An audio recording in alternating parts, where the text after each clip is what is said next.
जैसे कि आप सभी जानते हैं, सच की हमेशा जीत होती है और हमारी एक छोटी सी प्रयास आप तक बड़ी खबर पहुंचाती है। तो स्वागत करते हैं आप सभी का STS न्यूज़ चैनल पर। आगे बढ़ने से पहले आप इस वीडियो को लाइक और चैनल को सब्सक्राइब जरूर कर ले और साथ में बेल आइकन भी प्रेस कर ले। चलिए बढ़ते हैं खबरों की। बता दें कि प्रधानमंत्री नरेंद्र मोदी ने बृहस्पतिवार को तिमोर लेस्ते में भारतीय दूतावास खोलने के फैसले की घोषणा की है। मोदी ने इंडोनेशिया की राजधानी में वार्षिक आसियान भारत शिखर सम्मेलन की अध्यक्षता करते हुए इस निर्णय की घोषणा की। विदेश मंत्रालय ने कहा है कि आसियान भारत शिखर सम्मेलन में प्रधानमंत्री ने दिल्ली तिमोर लेस्ते में भारतीय दूतावास स्थापित करने के निर्णय की घोषणा की है। पश्चिम बंगाल की मुख्यमंत्री ममता बनर्जी ने राज्य सरकार के मंत्री और विधायकों का वेतन बढ़ाने का ऐलान किया है। कैबिनेट की बैठक के बाद सीएम ने कैबिनेट मंत्री, राज्य मंत्री और विधायक के वेतन में बड़ी बढ़ोतरी की घोषणा की। इससे प्रत्येक के लिए मासिक वेतन 40,000 रुपये प्रतिमाह बढ़ाया जाएगा। कैबिनेट के फैसले के अनुसार वेतन वृद्धि 3 श्रेणी में। इस बढ़ोतरी के बाद विधायक अब 10,000 रुपये की मौजूदा राशि के बजाय 50,000 रुपये प्रतिमाह मासिक वेतन के हकदार होंगे। चीन ने लद्दाख के गलवान संघर्ष के बाद से ऊंचाई वाले इलाकों में ड्रोन के इस्तेमाल को तेज कर दिया। सितंबर 2020 में चीन ने स्वार्म ड्रोन के जरिए दूरदराज में सैनिकों को खाना पहुंचाने की ताकत का प्रदर्शन किया था। यह भारत को एक छोटा संदेश था कि खाना ले जाने वाले ड्रोन आसानी से विस्फोटक लेकर जा सकते हैं। इसके जवाब में भारतीय सेना ने भी 15 जनवरी 2021 को स्वदेशी रूप से डिजाइन और विकसित ड्रोन सिमुलेटेड ऑफेंसिव मिशन के साथ अपनी ड्रोन क्षमता को प्रदर्शित किया था। राष्ट्रीय स्वयंसेवक संघ के प्रमुख मोहन भागवत पर कांग्रेस सांसद अधीर रंजन चौधरी ने निशाना साधा। अधीर रंजन सवाल किया कि नागपुर स्थित संघ के मुख्यालय में तिरंगा झंडा क्यों नहीं फहराया जाता। बता दें कि इससे पहले बुधवार को ही भागवत ने इस पर बयान दिया था। मोहन भागवत से जुड़े सवाल पर अधीर रंजन चौधरी ने कहा, नागपुर में तिरंगा कब फहराया गया। अधीर ने आगे आरोप लगाया कि आज़ादी की जंग के दौरान RSS ने ब्रिटिश हुकूमत की दलील की थी। कांग्रेस नेता राहुल गांधी की भारत जोड़ो यात्रा का आज 1 साल पूरा होने वाला था। जी हां, आपको बता दें कि इस मौके पर कांग्रेस नेता पवन खेड़ा ने कहा है कि भारत छोड़ो यात्रा करोड़ों देशवासी भाषा और अलग अलग पहलू के साथ शुरू हुई थी और अभी भी जारी है। राहुल गांधी ने यात्रा के जरिए भारत को जोड़ा। उन्होंने कहा, बीजेपी ने इस यात्रा को रोकने की बहुत कोशिश की लेकिन विफल रहे। खेड़ा ने कहा, देश में ऐसी कई ताकतें हैं जिन्हें जुड़ा हुआ भारत पसंद नहीं, कई ऐसी ताकतें जो इंडिया को भारत से लड़ाने की कोशिश कर रही हैं। बॉम्बे हाईकोर्ट ने गुरुवार को समस्त हिंदू अघाड़ी के हिंदुत्व समर्थक नेता मिलिंद एकबोटे को धार्मिक और धर्मनिरपेक्ष गतिविधि के बीच अंतर करने को कहा। मुख्य न्यायाधीश DK उपाध्याय, न्यायमूर्ति आरिफ डॉक्टर की पीठ ने कहा, आपको धार्मिक गतिविधि से सरकार की संलिप्तता और धर्मनिरपेक्ष गतिविधि के बीच अंतर करना चाहिए। हज हाउस का निर्माण एक धर्मनिरपेक्ष गतिविधि या कोई धार्मिक गतिविधि नहीं, खुद को भ्रमित ना करें। बिहार के कैमूर जिले में घोटालों का दौर जारी है। अभी कचरा सफाई और उससे खाद बनाने के नाम पर हुए घोटाले का मामला थमा ही नहीं था कि एक बार फिर शौचालय घोटाला सामने आ गया। प्रखंड विकास पदाधिकारी भभुआ द्वारा कराई गई जांच में 273 ऐसे फर्जी लाभार्थियों को शौचालय की पेमेंट कर दी गई जिन्होंने शौचालय बनवाया ही नहीं है। इस घोटाले में सबसे बड़ी बात यह रही कि पेमेंट राशि किसी बड़े बैंक खातों में नहीं किया गया बल्कि एयरटेल और फिनो जैसे छोटे बैंक में पैसे भेजे गए हैं। आपने भी सुना वो पढ़ा हुआ कि मीडिया लोकतंत्र का चौथा स्तंभ है। मीडिया जनता की आवाज़ को समाज के सामने लाती है, लेकिन देखा गया है कि उसमें काम करने वाले पत्रकार के कुछ ठोस कदम नहीं उठाए गए हैं। लेकिन अब शिवराज की सरकार ने मध्य प्रदेश सरकार के पत्रकारों के हितों के लिए जरूरी कदम उठाए हैं। मध्य प्रदेश की सरकार की ओर से पत्रकारों के कल्याण के लिए पत्रकार बीमा सहित कई योजनाएं संचालित की जा रही है। पर अब पत्रकारों की सुरक्षा के लिए सरकार पत्रकार सुरक्षा कानून बनाने जा रही है। दिल्ली में इन दिनों G20 को लेकर तैयारी पूरी हो चुकी। दिल्ली पुलिस G20 समिट को लेकर पूरी तरह सतर्क है। बता दें कि G20 समिट के लिए इस समय दिल्ली पुलिस का अधिकतर स्टाफ सड़कों पर सुरक्षा में व्यस्त है। ऐसे में पुलिस थानों में स्टाफ बेहद कम है। लोग अपनी शिकायतें दर्ज नहीं करवा पा रहे, इसलिए दिल्ली पुलिस ने एक नायाब तरीका निकाला है। दिल्ली पुलिस के सेंट्रल डिस्ट्रिक्ट ने एक पायलट प्रोजेक्ट के तौर पर मोबाइल पुलिस स्टेशन की शुरुआत की, जिसके तहत अब लोगों को थाने नहीं जाना पड़ेगा बल्कि थाना खुद उनके पास चलकर पहुंचेगा। अभिनेता शाहरुख खान अभिनीत जवान बृहस्पतिवार सुबह श्रीनगर से लेकर चेन्नई तक के सिनेमाघरों में रिलीज हो गई। यह फिल्म हिंदी, तमिल और तेलुगु में रिलीज हुई है और इसका निर्देशन दक्षिणी के फिल्मकार इटली ने किया है। फिल्म की रिलीज को लेकर प्रशंसकों ने खासा उत्साह और इस मौके पर उन्होंने ढोल नगाड़ और पटाखे जलाकर फिल्म की रिलीज का जश्न मनाया। जयपुर, जम्मू, मुंबई और कोलकाता जैसे शहरों में सिनेमाघरों के अंदर और बाहर के दृश्य संकेत दे रहे हैं कि पठान के बाद आई खान की यह फिल्म भी हिट रहेगी। फिल्म की रिलीज से पहले बायकॉट जवान सोशल मीडिया पर ट्रेंड कर रहा था। खुद को IITN बताने वाले एक शख्स ने आज़ादी के बाद से अब तक की सरकारों के कथित भ्रष्टाचार की जांच और अधिकारी के खिलाफ कड़ी कार्रवाई की मांग को लेकर दिल्ली हाईकोर्ट में याचिका दाखिल की। सिंगल बेंच से याचिका खारिज हुई तो हाईकोर्ट में ही उसके खिलाफ अपील की। अपील में उसने अपनी याचिका खारिज करने वाले जज के खिलाफ ही राजद्रोह का केस चलाने और मौत की सजा देने तक की मांग कर दी। इतना ही नहीं, उसे अपील में जज की तुलना शैतान से कर दी और सरकारी अफसरों को भी गोलियों से भूनकर मौत की सजा देने की मांग की।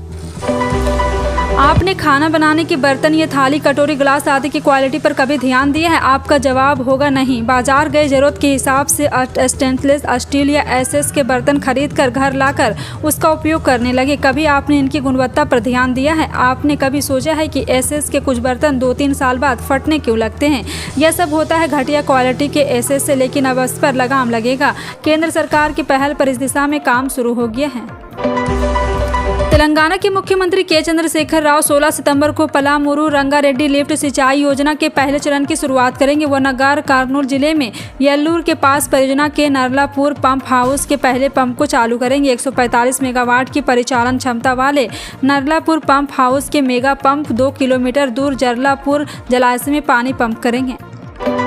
तमिलनाडु के मंत्री और मुख्यमंत्री MK स्टालिन के बेटे उदयनिधि स्टालिन के सनातन धर्म पर की गई टिप्पणी को लेकर विवाद जारी है। भारतीय जनता पार्टी उनके बयान का विरोध कर रही है। पार्टी के नेता द्रविड़ मुन्नेम कड़ंगम सहित इंडिया गठबंधन पर जमकर हमला बोल रहे हैं। इस बीच केंद्रीय मंत्री ज्योतिरादित्य सिंधिया ने भी विपक्ष दलों के इंडिया गठबंधन पर निशाना साधते हुए बयान की निंदा की है और साथ ही बीजेपी नेता ने कहा, इंडिया गठबंधन जिस तरह से सनातन धर्म को लेकर टिप्पणी कर रहा है, इसकी जितनी भी निंदा करे वो कम है।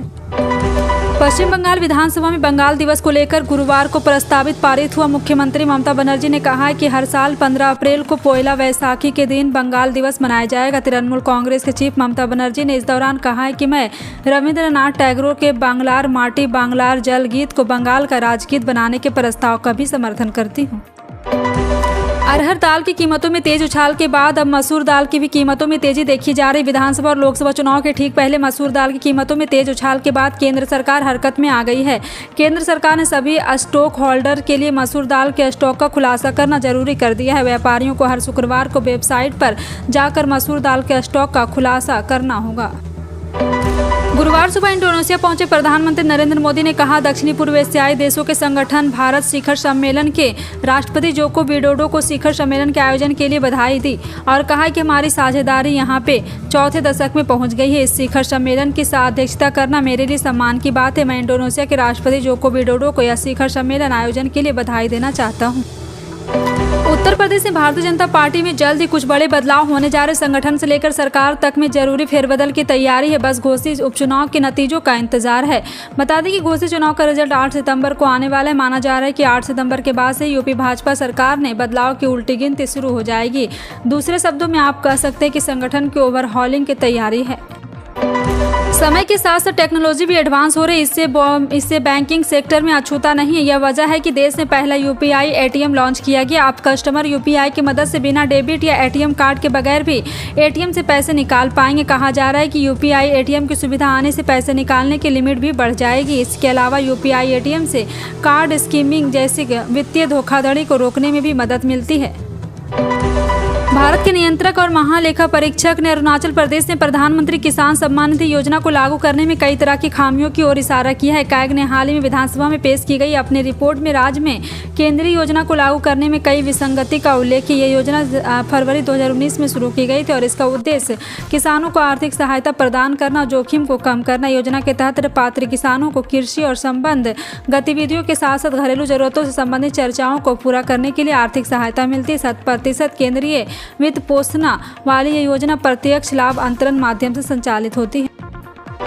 अंतर्राष्ट्रीय बाजार में कच्चे तेल की कीमत में भारी तेजी देखने को मिल रही। पिछले कई दिनों से कच्चा तेल $85 के आसपास दर्ज किया जा रहा था, लेकिन बुधवार को इसमें तेज बढ़त देखी जा रही। कच्चे तेल ने अब $90 प्रति बैरल का आंकड़ा पार कर लिया। ऐसे में सवाल है कि क्या देश में लंबे समय से स्थिर पेट्रोल डीजल के दाम में अब बढ़त देखी जा सकती है। हालांकि एक्सपर्ट के मुताबिक तेल की कीमतों में बदलाव की उम्मीद नहीं है। इसकी वजह देश के कई राज्यों में होने वाले चुनाव को बताया जा रहा है। हिमाचल प्रदेश के जिला सोलन में अब भी ऐसे राशन कार्ड लाभार्थी ऐसे जिन्होंने केवाईसी नहीं करवाई। अगर यह लोग 30 सितंबर तक की केवाईसी नहीं करवाते हैं तो इनका राशन कार्ड अस्थायी रूप से ब्लॉक कर दिया जाएगा।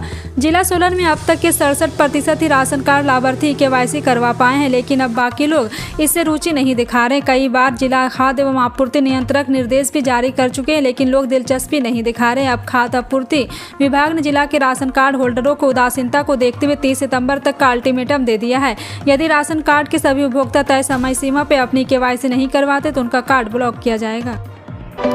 मध्य प्रदेश की पर्यटन नगरी सांची के देश और दुनिया में पहचान शांति का संदेश देने वाली नगरी के तौर पर है, मगर अब इसे एक और पहचान मिल गई और वह है सोलर सिटी की। मुख्यमंत्री शिवराज चौहान ने रायसेन जिले में स्थित विश्व धरोहर स्मारक स्थल सांची नगर के प्रथम सोलर सिटी के रूप में लोकार्पित करते हुए कहा है कि आज अक्षय ऊर्जा के अधिकतम उपयोग की आवश्यकता है। प्रधानमंत्री नरेंद्र मोदी ने जो ऊर्जा संरक्षण का संकल्प लिया और इस क्षेत्र में कार्य करने का मंत्र दिया, उसे सामाजिक दायित्व मानकर पूरा करने की दिशा में मध्य प्रदेश आगे बढ़ा है। जन्माष्टमी के दिन गोल्ड और सिल्वर की कीमतों में गिरावट देखने को मिली। गोल्ड के दाम 59,000 रुपये से नीचे आ गया। वहीं दूसरी ओर चांदी की कीमत में भी गिरावट देखने को मिली। जानकारों की माने तो डॉलर इंडेक्स में तेजी की वजह से गोल्ड और सिल्वर की कीमतों में गिरावट देखने को मिली। मौजूदा समय में डॉलर इंडेक्स 105 के लेवल पर है। वास्तव में फेड की ओर से संकेत दिए गए, आने वाले मीटिंग में ब्याज दर पॉज लगाया जाएगा।